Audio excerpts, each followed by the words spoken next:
नमस्कार, nation one में आपका स्वागत है। मैं हूं लिली। रुक करते हैं इस वक्त की खबरों का। देवरिया जिले में बालिका सुधार गृह में हुए बड़े खुलासे के बाद सीएम के आदेश पर कई जिलों में अधिकारियों ने बालिका गृह पर छापेमारी की है और इसी कड़ी में डीएम अमृत त्रिपाठी और एसपी ए चिन्नप्पा ने अधिकारियों और भारी पुलिस बल के साथ यूपी के शाहजहांपुर के थाना रौजा क्षेत्र के हथौड़ा इलाके में बने बालिका सुधार गृह पर अचानक छापेमारी की, जिससे बालिका सुधार गृह में हड़कंप मच गया। ये सुधार गृह बेहद सुनसान इलाके में बना है और सुरक्षा से भारी खामियां मिलने पर डीएम ने सुधार गृह को पुलिस सुरक्षा के हवाले कर दिया है।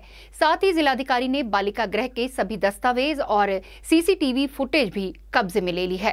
देखिए, ये बाल सुधार गृह में हम लोगों ने कोऑर्डिनेशन मैनेजर कप्तान साहब ने और प्रोबेशन की टीम ने किया है और इस पूरे भवन का 22 बच्चे रजिस्टर्ड दिखाई जा रही है और इस पे पूरे भवन का निरीक्षण करने पे ये दिख रहा है कि भवन तो असुरक्षित है।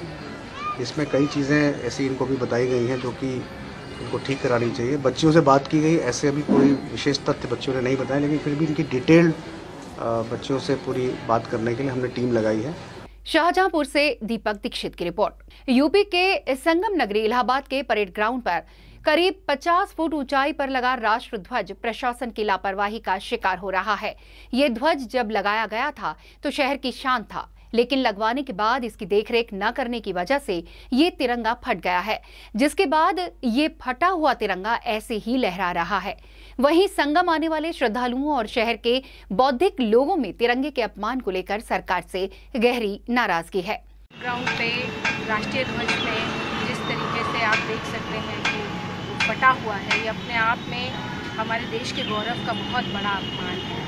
और जहाँ तक रही कुंभ की तैयारियों की बात, तो कुंभ की तैयारियों का अंदाज़ा इसी बात से लगाया जा सकता है कि देश के गौरव का जो इतना बड़ा झंडा लगा हुआ है और आए दिन रोज़ भारतीय जनता पार्टी के नेताओं की, अभी हाल में ही 3-4 दिन पहले राष्ट्रीय अध्यक्ष भी भारतीय जनता पार्टी के अमित शाह जी का भी दौरा हुआ था, मुख्यमंत्री जी का भी लगातार दौरा होता रहता है, डीएम एसएसपी यानी कि सारे प्रशासनिक अधिकारियों का भी रोज़ दौरा होता है, लेकिन किसी को भी राष्ट्रीय ध्वज नहीं दिखाई पड़ता है।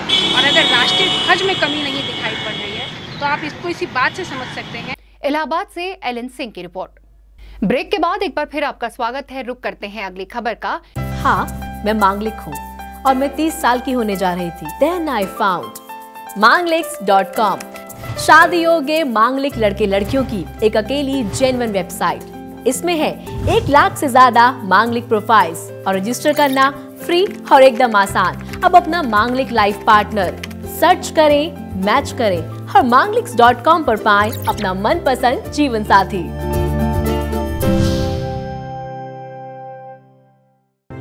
To register on Mangliks.com, use promo code NATION1।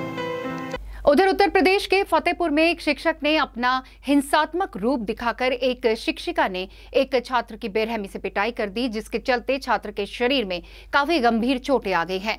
पीड़ित छात्र मयंक के परिजनों के मुताबिक मयंक अपना 2 पन्नों का काम किसी कारण पूरा नहीं कर पाया था, जिसके चलते शिक्षिका रंजना अपना आपा खो बैठी और डंडे से मयंक की बेरहमी से पिटाई कर दी।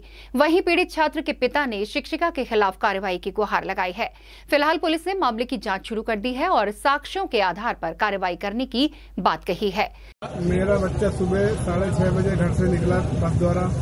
उसके बाद मेरे बच्चा जब स्कूल पहुंचा, इतिहास की मैडम रंजना ने उसका इतिहास का पीरियड लिया। 2 पेज ओनली होमवर्क न होने की वजह से इतना ज्यादा मारा, डंडे से मारा, हाथ से नोचा, उसके ब्लड से कान से ब्लड निकला, पैर में मारा, हाथ में मारा और इतना बुरा घसीट के मारा है। और उसके बाद भी मारने के बाद दूसरे पीरियड में मारा और 2 बजे तक मेरे बच्चे को बैठा रहे। समस्या आई हुई है अनुरोध कुमार जी की जो शिकायत, उनका कहना है कि किसी टीचर ने जो है बच्चे की पिटाई की है। इसके बारे में इनकी एप्लीकेशन पर बीएससी को जांच के लिए आदेश कर दिया गया है और जांच करके इसमें सही पाए जाने पर मामले में कठोर कार्यवाही की। फतेहपुर से विवेक श्रीवास्तव की रिपोर्ट।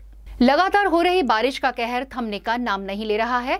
रुड़की के भगवानपुर विकासखंड का सिरचंदी गांव भी बारिश की मार से अछूता नहीं है। यहां जुबैर नाम के एक व्यक्ति का 2 मंजिला मकान बारिश की वजह से गिर गया।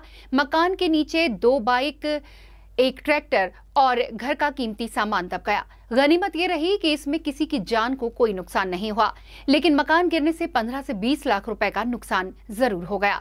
रुड़की से सुनील पटेल की रिपोर्ट। और इस वक्त बुलेटिन में मेरे साथ इतना ही। देश और दुनिया की तमाम बड़ी खबरों के लिए बने रहें नेशन 1 के साथ। मुझे दें इजाजत। नमस्कार।